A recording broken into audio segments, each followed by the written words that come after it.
Hello everyone, this is Lulu. Today I like to share healthy and delicious waterless chicken and a vegetable dish. It is also curry optional if you're a curry lover. It's best to use either chicken leg, chicken thighs, or chicken wings for this dish. I have 12 pieces of chicken wings here. First, let's make 2 cuts on one side of the chicken wings. This way the ingredients can easily penetrate into the meat. After make 2 cuts, then we are going to use garlic, pepper, and salt to marinate chicken. Make sure be generous with your marination ingredients, as this is all the flavor chicken meat is going to get for this dish. Then flip over. We also need to marinate other side. And make sure press down ingredients into the meat so the ingredients and flavors can easily penetrate into the meat during the cooking. After marination, set chicken on the side for minimum 15 to 20 minutes. So this cooking method relies on the natural moisture found in vegetables and chicken to create a flavorful, healthy dish. You can customize this recipe by adding other water-rich vegetables like zucchini or bell peppers.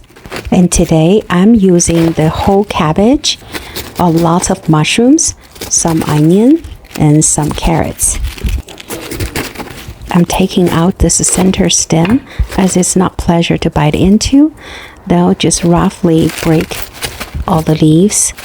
And also I'm going to cut off the center stem from each leaves and to slice them to thinner slices. This way it is easier to cook them. You don't have to break leaves into small pieces. I'll just keep them in half as it will cook down in the end. After I remove all the center stems, then I'll slice them into thinner strips.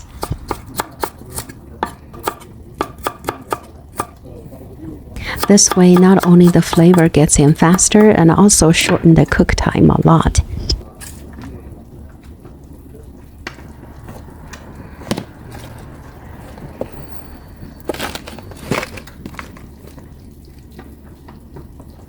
I also sliced about 1 carrot and ½ pound of oyster mushroom.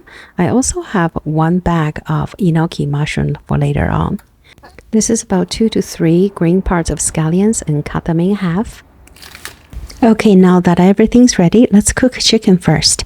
Give about 2 tablespoons of avocado oil or any neutral oil. Add all the chicken wings in. Slowly searing the chicken in the pan to develop a beautifully browned, crispy skin, and cook it only halfway through, allowing the exterior to achieve a rich golden crust before adding the vegetables. I cooked about 3 to 5 minutes on each side over medium heat for this process. Then remove chicken wings out of the pan, and we're going to use a little Dutch oven for next process. I transferred oil from cooked chicken into this pot and throw in sliced onions first. Saute for about 1 to 2 minutes until you can smell the aroma.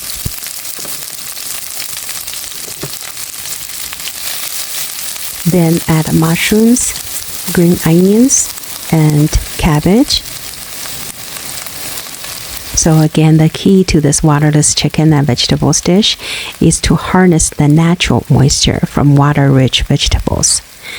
As they cook slowly, they release their juices, creating a flavorful and tender dish without adding water. Now I'm layering all the cabbage on top of it. If you like some curry flavor, add curry powder or curry paste before cabbage, and add more curry powder and curry paste after all cabbages go in. I'll add all sliced cabbage stem on top and slice the carrots. And here you can add more curry powder or curry paste if you prefer curry flavor. I made a curry flavor last week, and today I just feel something simple and just natural vegetable and chicken flavor. And add salt and pepper to taste here. Also 2 tablespoons of soy sauce. Gently move around the vegetables a little bit. Make sure all the ingredients are soaking in before adding chicken wings on top. Finally, place all chicken wings on top of the vegetables. Again, if you like some curry flavor for this dish, and this is the time for you to add more curry powder or curry paste on top of the chicken wings or chicken thighs, whichever the chicken meat you're using. And then we're gonna sprinkle some more green onion on top. This is optional. Cover, cook on low heat for 20 minutes. After 20 minutes, you can see there's a lot of water in the pot already. So a Dutch oven is ideal for this recipe as its tight seal helps trap moisture, ensuring that chicken and vegetables cook in their own flavorful juices. At this stage, I turn off the heat as the chicken and vegetables are fully cooked and smell absolutely delicious. To finish, I add enoki mushrooms on top and cover the lid, letting the residual heat from the Dutch oven gently cook them. Since enoki mushrooms cook very quickly, just about 5 minutes under the covered lid is enough to soften them perfectly, while preserving their delicate texture and flavor. Okay, it's done. It smells delicious. This dish can serve over rice or with crusty bread to soak up the flavorful juices. You can meal prep this dish and reheat it for easy lunches or dinners throughout the week. I hope you like this recipe and give it a try. Thank you so much for watching. I will see you next time.